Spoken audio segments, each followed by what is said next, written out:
pessoal, meu nome é Leandro, seja bem-vindo a esse vídeo. Dessa vez estou aqui com o Galaxy M55. Vou estar mostrando para vocês como ativar ou desativar a proteção contra toque acidental. O que isso faz?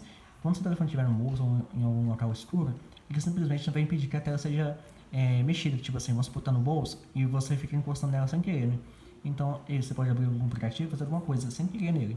Com essa opção ativada, ele vai impedir isso. É muito simples, você vai vir em configurações. Depois de configurações, você vai rolar para baixo e vai vir em visor. Em visor, você vai rolar para baixo novamente e vai vir aqui em proteção contra toque acidental. Desativou, ele não vai ter mais essa opção.